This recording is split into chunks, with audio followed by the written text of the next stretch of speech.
This is one of the great secrets of sacred geometry, and that is this idea about in modern physics, they had a complete revolution in physics based on the concept of wave and particle. And so before they thought, well, everything's a particle. We just keep going deeper and deeper into smaller and smaller matter, and there'll be a final indivisible little solid thing.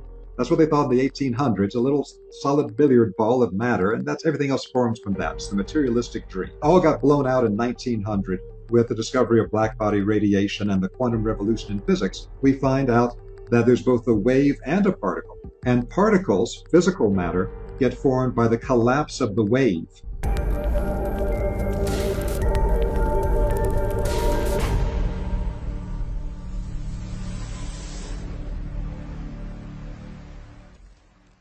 Our energy body is the wave, and it actually collapses or crystallizes all the forms in the physical body. Today, we analyze that in terms of things like stem cells and things like that. But the stem cells are just another part of the particle system. And what's really behind it is the wave, the outline of the human body that gets filled up with matter. The central axis in the body exists as an energy circuit in the body before the physical body ever forms. And the physical body forms around that central axis of energy. So it's not a physical structure in the body, it's an energetic structure. Now, what happened when we began to develop modern metaphysics, again with the advent of the Theosophical Society, which became the template for the modern New Age movement and modern metaphysics, is that they began to get bits and pieces of knowledge from different traditions. And we have to be aware that there's hidden secret knowledge in the Himalayas. There's hidden secret knowledge for the Chinese Taoists. There's a lot of hidden secret knowledge for the ancient Egyptians. The Egyptians say their mysteries were never betrayed. That means the real stuff that we knew and taught never got sent out to the public. Y'all never learned what we were really doing. And so they get little pieces of knowledge. So one of those things was they found about the Sushumna channel in yoga. But Sushumna, writ large, is really an interior channel along the spine that helps to move the energy up. That's very similar to what's called the governing vessel in Chinese medicine. It's quite similar, but there are some slight different structures because in reality, there is on the inside of the spine toward the center of the body, but not in the axial center, but along the interior of the spine, there's a channel of energy. There's another channel of energy that runs inside the spine. There's another one that runs, although not as well known, on the outside of the spine going up. And those channels don't only run up straight, they actually cross over, creating a caduceus pattern going up like you see in some of the Indian and Nepalese illustrations. All of this is connected to the energetic structures of the body that the physical matter forms around. And so what happened is that many traditions considered the absolute center channel of the body, which referred to today in Taoist yoga as the thrusting channel or the Tai Chi pole, and had some other names in ancient Chinese. And then some of the knowledge coming from India. And in some of the Indian traditions, we have to be aware the Indian tradition, just like the Taoist tradition, was not one unified tradition where everybody did the same thing. It's the whole concept of Hinduism is a name for the conglomerate of a whole bunch of different sects and groups that teach things a different way, develop their energy body in different ways, but with similar core concepts of chakras and nadis, etc. Same thing for the Taoists. They have the same core concepts of the energy body, but they develop the energy body differently based on those concepts. So it's considered to be very secret that there's an energy channel running from the crown to the perineum, and that's the core energy channel of the body that interacts with, but is separate from the energy channels running on the four sides of the spine and crisscrossing on it. These are all different energy channels. So one of our fascinating opportunities today and challenges is to be able to properly put together the pieces of information from different traditions into a unified whole of the understanding of the subtle body and different practices. So if you go to any classical ancient spiritual tradition, they understood there are different levels of structure, different levels of manifestation, from the high divine level where you're connected with the one being of all things and all beings together as a unity. And then you go down to these multiple levels, given different names and different traditions, all the way down to the physical plane. And we need to understand that the electromagnetic is actually below the physical plane. It's not life energy, it's not above the physical, it's actually below it. But the whole idea here is that there's a pattern behind everything. And so one of the things I describe in the Gaia series is that the ancient traditions are almost all uniform in saying where all physical structure comes from is a thought form in the mind of God, from that original unity field. It starts as a type of a thought form of a pure pattern. Then that pattern manifested the spiritual tradition as archetypal spiritual beings, conscious spiritual beings as real as you and I, more real in some ways, much more advanced, that are an actual crystallization into conscious beingness of certain patterns and certain powers and certain functions. And then they understood that from there, you begin to form the patterns of karma, of actual physical incarnation, of what in the West and the Theosophical Society call the causal plane. Then you come down to the forming of the structures of how we understand things conceptually at the mental plane. Then it comes down to how it forms the structures of our emotional body, which is what really drives most of our behavior. And then it comes down to that wave talked about in physics of the etheric body, the chi, ki, prana level of vital life force. And that's a pure energy structure that then gives the structure that the physical matter then condenses or crystallizes around to create the physical body. And then when those life energy forces are used up constructing the physical body, they decay below the speed of light and they become the electromagnetic spectrum. So if we understand that as the basic understanding in the ancient world for how everything works, then we can understand that it's the patterns behind everything that are absolutely key. So we have to understand as we grow up from a child to an adult and start taking care of ourselves instead of somebody else taking care of us, that process of maturation in every lifetime is a type of microcosmic playing out in a single lifetime of what happens to us as a spiritual being across multiple lifetimes. We start not knowing anything, being very ignorant, and higher spiritual beings have to guide us and teach us. And then we incarnate in a physical body. We go through a whole series of those things. So our physical lifetime tends to be a microcosmic representation of the same pattern of the multiple lifetime journey. And this happens all over the place. Today we call it fractals, that this particular pattern exists on all scales of development. So, for example, in the Gaia series, that's something like the torus pattern. If you get a sphere, which is the primary form for holding consciousness and energy together, if you get a sphere, which is a holding form, and you open it up at the top and bottom so energy can flow through it, like an hourglass shape in the center, and then flow around the outside and then back to the center and back around the outside, that's a torus. Once you start to perceive these patterns, you see how everything is connected, and it's the same basic patterns that rule everything. The torus exists from the subatomic level. We have photographs of toroidal structures subatomically up to galactic levels that have toroidal structures. So this is the idea of scale invariance, that regardless of how big or small the scale is, the same pattern is the key pattern to create the energy flow. But the same thing is true for us emotionally and mentally. All of us, I think, have had the experience where we grow up and we have these tremendous yearnings, emotional yearnings. Where's our missing half? Where's the person we're going to unify with? Where's all of my romantic aspirations I was taught to have as a young child, taking in media about that perfect partner I would have that would make my life complete? And we had that emotional yearning. And then through the school of hard knocks, with some relationships that maybe didn't work out well and we were very naive in, and we got knocked around, we begin to say, oh, I better figure this out. And then we begin to see patterns. I have certain patterns of behavior I didn't know that screw up my relationships. I see dysfunctional patterns in other people, and maybe I can handle that in this person, but I don't want to deal with it in this person. It's just too dysfunctional. So we start seeing those patterns at the emotional level.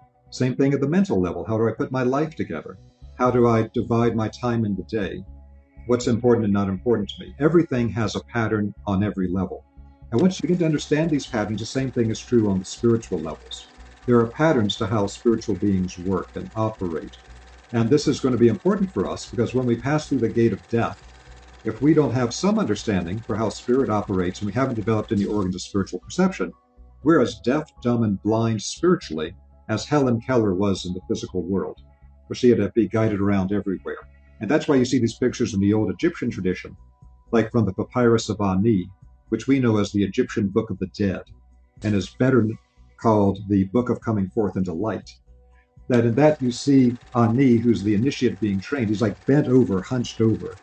and he's got this greater being holding his hand and guiding him through these worlds that he's not able to navigate through or understand himself yet. That's what happens to every human being. Our goal is to develop to where we understand the patterns. You have a healthy body once you understand the patterns that make a healthy body. Until then, you're a victim of unhealthy patterns and not knowing what the patterns are. Same thing with your energy body. They have strong, vital force. You have to understand what the principles are for feeding that, both through the food we take in, through breathing practices, exercise, a whole variety of things. The emotional body being healthy, and you actually have a life that's emotionally full and fun and joyous rather than a constant misery. Mental life, knowing how to control your own mind so your mind doesn't destroy your life, but your mind becomes a superpower. All these things are based on the knowledge of pattern. The key of everything is that, and all classical traditions agree on this, that everything came from a unity, the one. Now, in modern materialistic physics, they describe that state of unity, the one, where there is no polarity, there is no duality, everything is unified. They refer to this as the singularity. That singularity, according to physics, that unified state, which they don't understand anything about, they admit, is the source of all creation because that unity, the one, split into polarity, the two. And then our whole world is based on polarity, positive and negative charges with the electron and the proton, positive and negative charges in electricity and magnetism. The opposites attract and the same repel. That's a universal principle that you'll see anytime you get a bar magnet, try to put the two similar poles together. They repel each other. You can feel something feels like a gelatinous force field pushing them apart. And you get the two opposite poles and you can't keep them apart. They want to be together. So what polarity does is it allows things to be separate, but energetically moving with each other, energetically affecting each other. That allows evolution.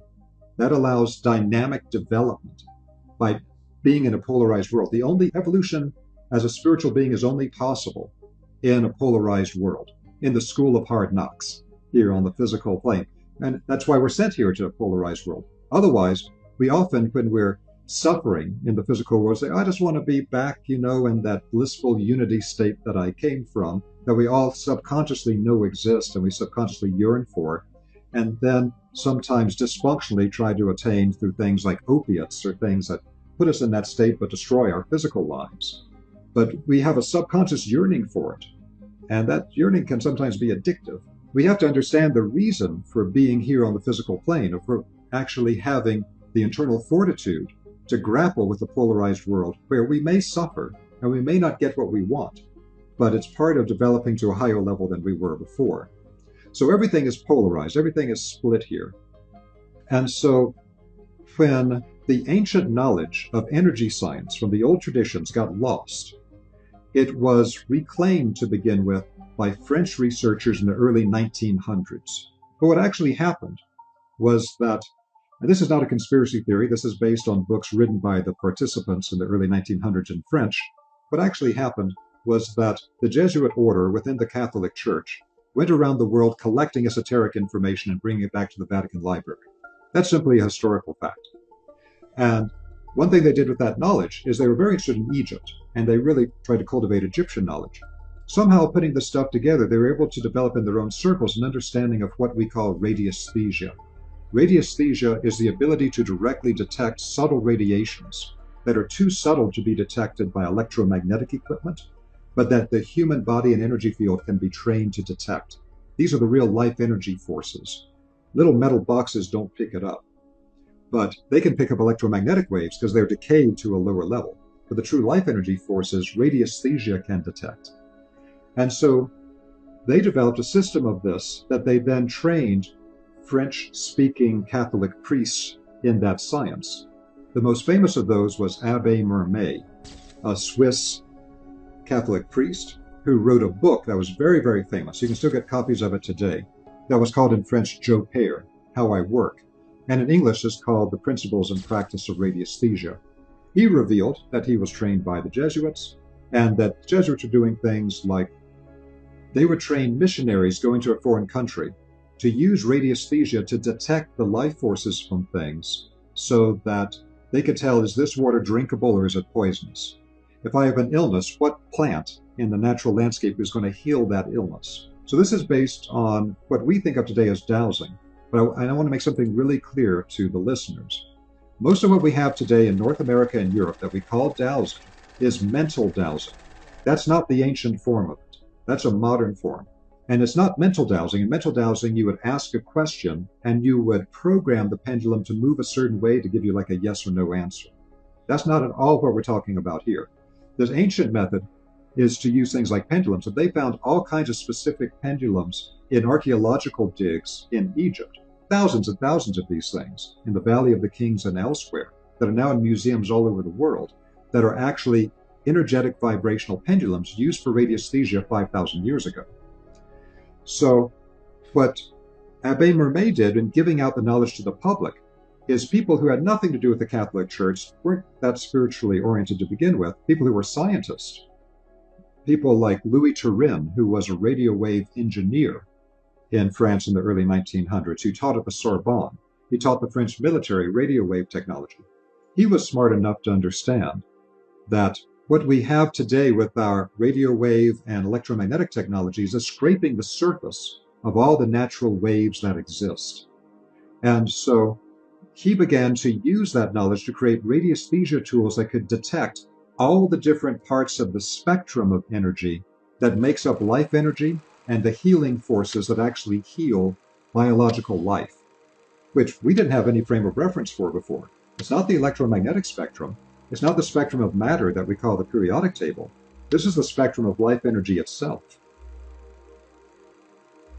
Thanks for watching. And if you get value out of this video in any way, hit that like button for me. Share it with a friend. And if you're new here, don't forget to subscribe. Otherwise, keep an eye on it. Stay blessed.